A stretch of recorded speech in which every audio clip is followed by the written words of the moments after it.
ఒక దరిద్రుడి వీడియో చూడడం జరిగింది. పదవులు పోయినాయని ఇన్ని రోజులు అహంకారంతో తల తల బిరుసు మాటలు మాట్లాడిండ్రు. ఇప్పుడు పదవులు పోయినాయని పిచ్చి పిచ్చి మాటలు ఎక్కువ మాట్లాడుతున్నావు. క్రిషాంక్ నోట్లో నాలుక జాగ్రత్తగా ఉండకపోయినావు అంటే బయటకు గుంజి కోసి పడేస్తా బిడ. ఏమనుకుంటున్నావు? ఎవరిని చూసి ఏం మాట్లాడుతున్నావు? అదే అలవాటు ఉన్నదా? అవే పక్కలేసే అలవాట్లు అవే అలవాట్లు నేర్చుకొని బయటకు వచ్చి అవే లైవ్లో మాట్లాడతావు. ఏం మాట్లాడతావు? పెగ్గుల గురించి మాట్లాడితే పడకల గురించి మాట్లాడతావు. ఆడపిల్లలు రాజకీయాల్లోకి వస్తారు. ఏమనుకుంటున్నావు నువ్వు? ఎవరి గురించి మాట్లాడుతున్నావు నువ్వు? పదవులు ఇస్తే నువ్వు పక్కలేసినారని మాట్లాడతావు. ఒక ముఖ్యమంత్రి గారిని పట్టుకొని నువ్వు ఆ మాటలు మాట్లాడతావా? మరి మీ పార్టీలో ఉన్నప్పుడు మీరు అధికారంలో ఉన్నప్పుడు రాజ్యసభలు తెచ్చుకున్నారు. గివే చేసి తెచ్చుకున్నారా? మీ కవితమ్మ లిక్కర్ స్కామ్లు ఉన్నది. మేము అనరాదు ఆ మాట. మేము కూడా తోటి మహిళలమే.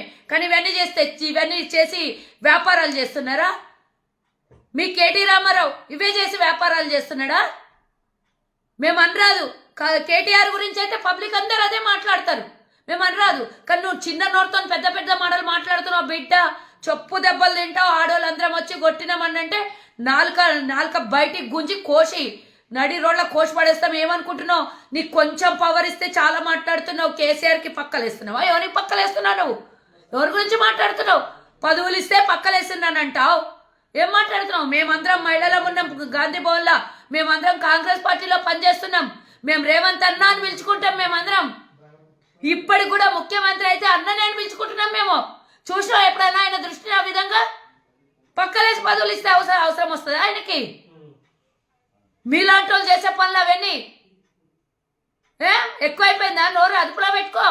నువ్వు ఒక్కరి తప్ప ఎవడు మాట్లాడేటోళ్ళు దిక్కు లేనట్టున్నావు. నిన్ను పంపిస్తున్నావు. నోటికి ఎంత వస్తే అంత మాట్లాడుతున్నావు.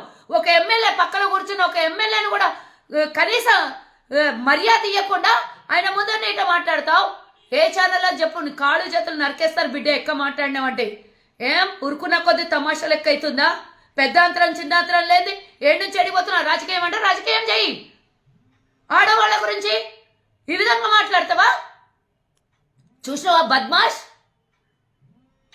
ముఖ్యమంత్రి గారి విషయంలో మాట్లాడతావా నువ్వు? ఇది ఇంతమంది మొత్తం కాంగ్రెస్ పార్టీలో ఎన్నడన్నా రేవంత్ రెడ్డి గారి గురించి ఎవడన్నా తప్పుడు మాటలు మాట్లాడిండ్రా? ఇంకేమైనా మాట్లాడు దుర్మార్గుడా.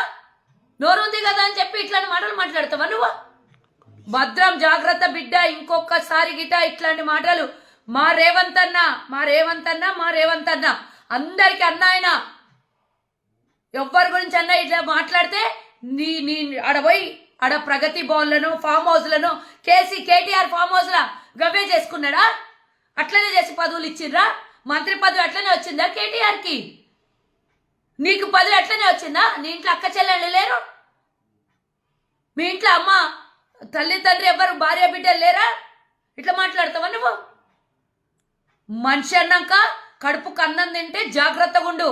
లేదు అని అంటే రేపు పొద్దున మేము నడి రోడ్ల గాంధీ భవన్ దగ్గర తీసుకొని వచ్చి బట్టలు ఇప్పి కొడతాం బిడ్డ. ఇంకోసారి రేవంత్ రెడ్డి గారి గురించి కానీ మా ముఖ్యమంత్రి మా కాంగ్రెస్ పార్టీ లీడర్ల గురించి ముఖ్యంగా మాట్లాడితే ఒక బీసీ నాయకుడికి ఈరోజు ఒక యంగ్ లీడర్లను మేము తీసుకొని పోయి చట్టసభలలో కూర్చోబెడుతుంటే ఓర్వలేని తనంతో మీ ముఖ్యమంత్రి గత ముఖ్యమంత్రి ఎవరిని కదర్ చేయకుండా కాళ్ళ కింద చెప్పుల్లాగా పెట్టి తనకు కావాల్సిన వాళ్ళకు మొత్తం వెలమ దొరలకు సామ్రాజ్యం అప్పచెప్పి ఆనాడు మంత్రులకి రాజ్యసభలకు అందరికీ వాళ్ళ కుటుంబాలను తీసుకొని పోయి తగలబెడితే ఒక్కడు మాట్లాడలేదు.